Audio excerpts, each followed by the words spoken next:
My name is Renee, and I have lived in Pinellas County since 1978. So I consider myself now a Floridian.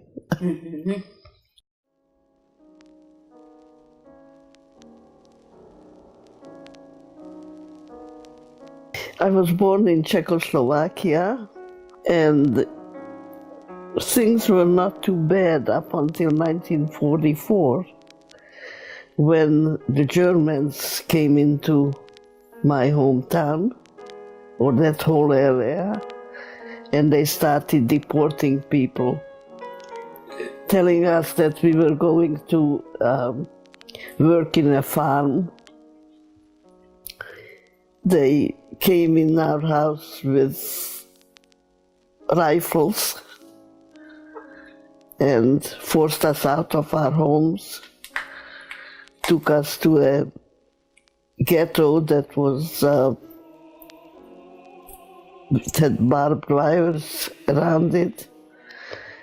And from there, after, I don't know exactly how long we were there, but it was a few weeks.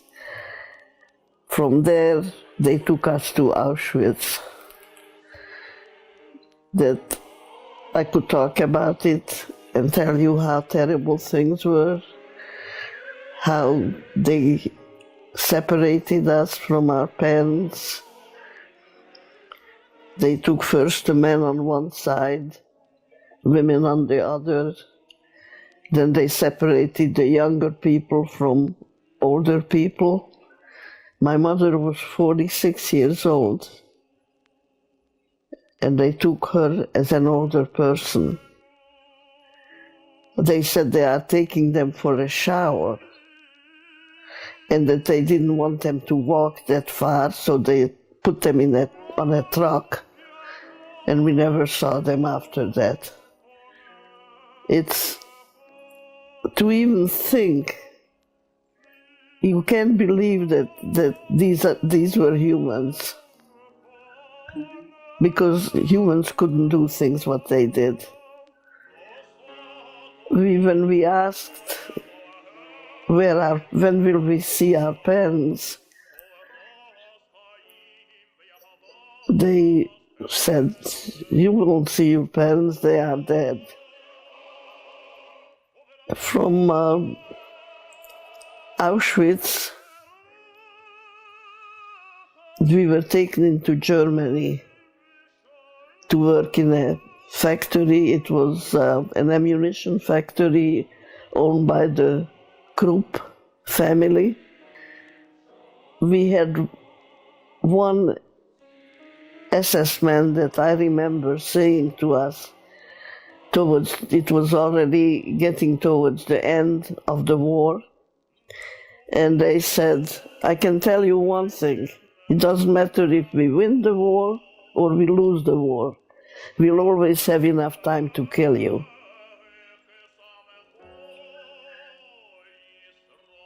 And at that point, we decided that we're not going to be like sheep going to the slaughter. We are going to try to get away. So we planned it. There was a German man in the factory that told one of the girls, he said, if you can escape, I will help you. It was heavy bombing because it was an ammunition factory where we worked. All the guards went in their shelters. So during the bombing, nobody was watching us. We said, okay, if nobody is watching us, that's a good time to try to get out of here. We walked, and I don't know how we came upon a Jewish cemetery of all places that was bombed out, but there was a cellar still left. But we went into the cellar and planned out further what we will do. So two girls went and looked up where the man that promised to help lived. He was a little in shock when he saw them because he never thought we would actually do it. But he kept his word, and he used to bring us a boiled potato every night and water. And then one day a German guard came down to the cellar. He was looking for some prisoners that he was watching. They were working somewhere out there. And he looked at us and he said, "Who are you? What are you doing here?" And we spoke German well enough.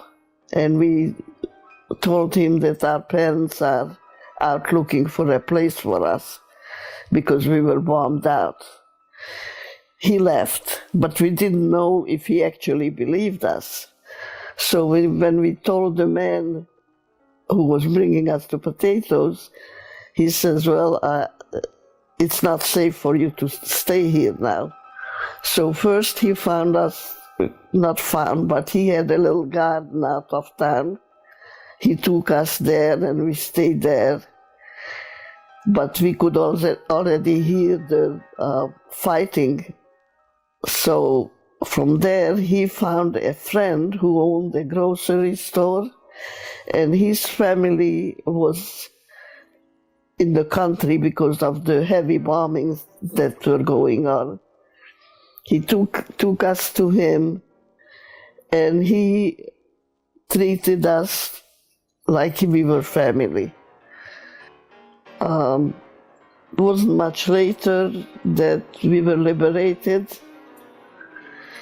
Originally it was the Americans coming through. We were out there waving to them, and the Germans were looking at us that we're traitors, that we're welcoming the enemy. Yes, right. To us, they were not enemy. No, yes.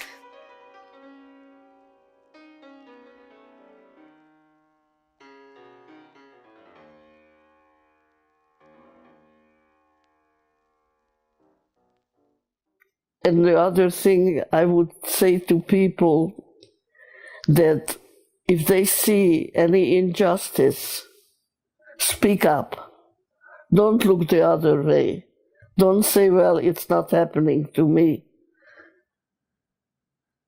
Because that's very important, that we're aware of what's going on.